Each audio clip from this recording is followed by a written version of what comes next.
Today we're going to cover what is plantar fasciitis, how many people have it, how is it normally treated, what are the typical outcomes. Then we're going to cover how does the MYK system treat it, what are the most common postural imbalances with this, and what are our typical outcomes. If you just want to skip to the MYK system part, that starts right around the 7-minute mark.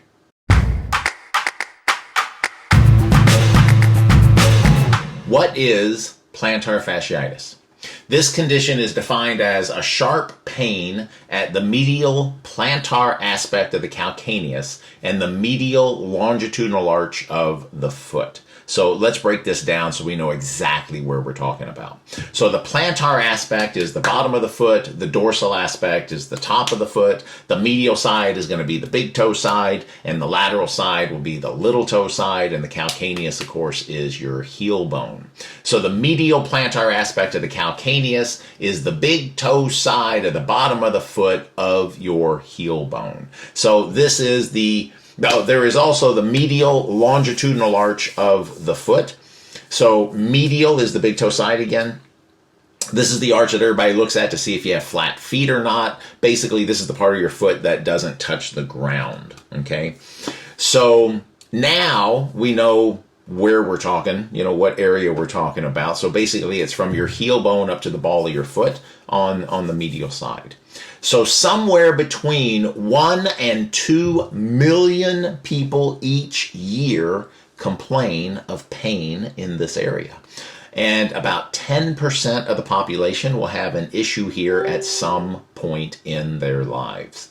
So plantar fasciitis is usually aggravated with the first few steps after long periods of non-weight bearing. But it can progress and end up hindering your daily activities. So it starts to go away the more that you walk, and so that doesn't sound that bad, right? But the problem is this happens every single time you take a load off. So almost every single time that you sit down or lie down and then you get up, it's painful to walk. And as the day progresses, the pain gets a little bit more constant also. So even though this is a pretty common condition, the exact reason why it happens is not fully understood, but the general consensus is repetitive microtrauma. This leads to an inflammation or a thickening of the plantar fascia. Some things that can contribute to someone getting plantar fasciitis: prolonged standing. So you have a job where you stand all day. Bad shoes, so they don't fit. They're not the right ones for the situation. You really should have a different pair of shoes from what you're wearing at the time. You've had a previous injury. This would be the fourth one.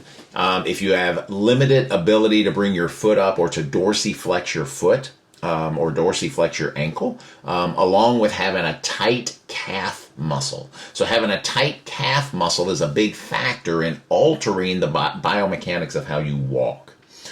If you have hyperpronation or flat feet, that was number 5. Number 6 is if you have weak calf muscles. Number 7 is you're just getting older. Older people tend to get it, mainly because they start having some of these issues with the mobility. And then the last one that we'll talk about there is if you're overweight. So that can have an impact with it as well. So changing the ankle or the foot biomechanics due to any of these issues can lead to soft tissue problems or joint limitations. And it's thought that this leads to plantar fasciitis. Now, a lot of the people that we treat, when we start treating them, it's amazing how many people will say, hey, my pain has gone in my foot, and we'll talk about this, but my pain has gone in my foot, and it shifted back up to this hip pain, back pain that I had 3 years, 5 years, 7 years ago. Very common. So I don't necessarily buy totally into that because a lot of people have had an issue previously somewhere else. And so it's almost like the body compensated and ended up with plantar fasciitis, ended up with changing the biomechanics of how the person walked because of a low back or a hip injury, for example. All right, so let's talk about traditional treatments for plantar fasciitis. Treatments can be broken down into surgical or non-surgical methods. Surgery isn't really and never really should be the first option for this condition. Because what they do is they cut a portion of your plantar fascia, usually where it attaches to the heel. That doesn't sound fun, does it? No, that doesn't sound good to me. They say only about 5% of the people actually need this done, but when you hear the results of what we get with the MYK system, you'll see why I think 5% is even too high of a number. So surgery has multiple possible complications as well, such as pain, meaning pain after the surgery and it never goes away. You can have flat foot deformity, so you lose the arch. You can have medial calcaneal nerve damage or plantar tendon scarring. So that's surgery, which in reality, you're not really going to be looking at that as an option for this, okay? Now, non-surgical options. We got a few that we'll talk about. Non-surgical options are change your shoe, just get some different shoes, maybe fit better, right? Better for the environment that you're in. You can get some customized inserts. You can start doing some stretching exercises. You can get some manual treatments. You can take non-steroidal anti-inflammatory medication like ibuprofen, any over-the-counter stuff. You can get cortisone injections. So those are just a few of the non-surgical treatments. So if we go with the typical non-surgical options, what are the results that people get? So the Mayo Clinic says that with conservative treatments, plantar fasciitis can take several months to fully recover. I've also read a few weeks to a few months to see improvement, but 7 to 9 months to fully recover. So that's the way that it's normally done, right? So let's talk about what the MYK system can do and what kind of results that we see. So normally the treatment for plantar fasciitis is an S1 treatment. We've had some people that needed to have an L4 treatment done, but the most common is S1, and so that's what we're going to cover today, is just an S1 treatment to treat this. So we're going to have the affected side and the non-affected side. The affected side is going to be the painful side, the side that doesn't have full range of motion. The non-affected side, it doesn't hurt and it has full range of motion. And then again, we have a rule. We never go past a person's range of motion. Okay, so with an S1 treatment, there's 34 muscles that we're going to treat. That's 34 muscles on one side, 34 muscles on another side. This treatment takes close to 15 minutes to complete.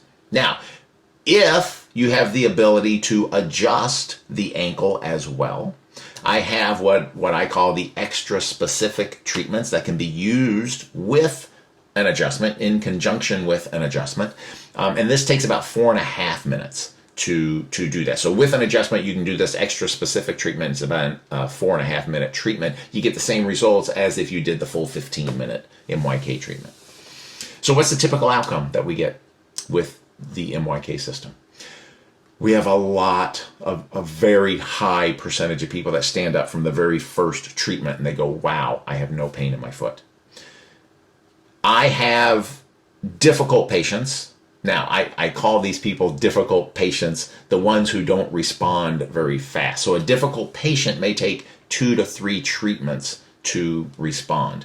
But a very high percentage of people will stand up after the first one and go, I already see a difference, right? Now, let me be clear. All these treatments will be done in a week. If we're going to do multiple treatments, we're going to do these first group of treatments in the first week. I've had way too many people tell me that they can only come in once a week for a plantar fasciitis treatment, and a high percentage of time, this is not going to work, and here's why. So let's say that we do a treatment and the person holds that treatment for 3 days, but we're going to see them once a week. So we made a change, okay? And around the 3-day mark, we're just going to hypothetically, around the 3-day mark, they go out. They don't hold anymore, right? Well, then you got the 4-day, 5-day, 6-day. When they come back in for the 7th day, you're basically starting back at scratch. And so we do this, and you get stuck in this rut. And so the person then comes in and says, hey, this treatment's not working for me. So what we want to do is we want to see them more often. So even if they didn't hold it for 24 hours, because that's the first thing they got to hold through is 24 hours. That makes sense, right? So we do a treatment. They don't hold for the first 24 hours, but we see them again and we make another change. And they don't hold that for 24 hours, and we see them again and we make a change, and the patient then says, I noticed this change. Okay? So the other thing that comes with that is they go, I'm starting to feel better. When do you want me to come back? And so patient compliance goes up very high. So I like that. So plantar fasciitis is extremely easy to treat with this system, the MYK system. I have crazy confidence in getting rid of plantar fasciitis symptoms and getting people walking and moving pain-free fast, very fast. So this is the treatment part. So let's talk about some of the normal postural imbalances that you're going to see with plantar fasciitis. So some of the posture that you're normally going to see when somebody has plantar fasciitis, the top postural imbalances. 60% of the people, 60, have their hips rotated. Their hips are rotated. 54% of the people have an extended knee. Now, I got this information from the MYK brain. Over the last 5-6 years, we've done over 60,000 assessments. And so that's where I get this information. This is where I'm getting these numbers from. Okay. So another over 50%, 51% have one hip higher than the other, and 51% also have a big toe that's adducted, that's pushed in.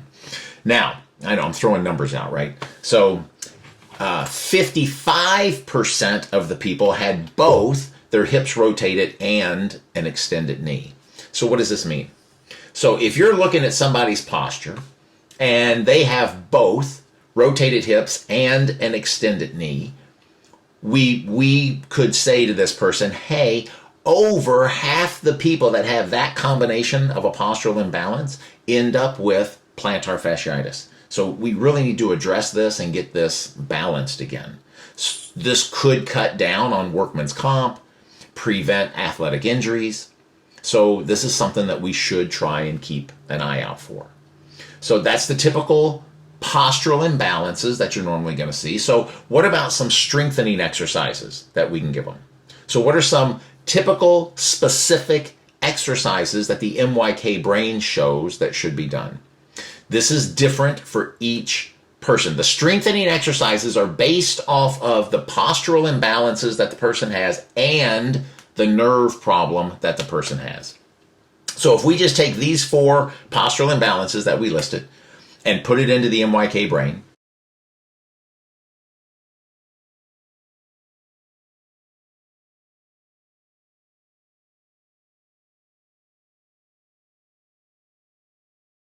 it comes up with either an L5 or an S1 issue. So if we choose plantar fasciitis right here, we end up with S1. And if we scroll down, we can see that the gluteus minimus has a percentage that is twice the other muscles. This means the gluteus minimus showed up in 2 postural imbalances, and this is definitely a strengthening exercise that I would send home with this person. Now I can go down, I can hit the back button, and we can go and make this an L5 problem. I just want to show you that the exercises are based off the nerve root as well. So we got the same postural imbalances here, but we're now looking at an L5 problem, and now the gluteus minimus has 3 postural imbalances,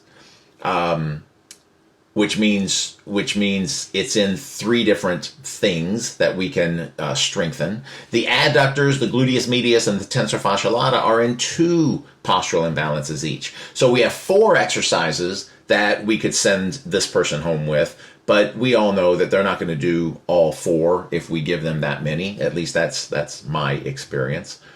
So you can see the difference. With an S1 problem, I would send them home to strengthen the gluteus minimus, and that would be it. With an L5 problem, it would still be the gluteus minimus muscle, but it'll also be possibly one of the other 3 as well. This is there is a difference because this is based off the postural imbalances the person has and also the nerve problem that they show up with. So let me know if you have any other questions or any questions. Put in the comments below if there's another condition that you would like me to talk about. We can eliminate physical pain. We can restore function. We don't just impact the people that we treat. We impact those that they interact with as well. We are making a difference. If you made it this far, smile.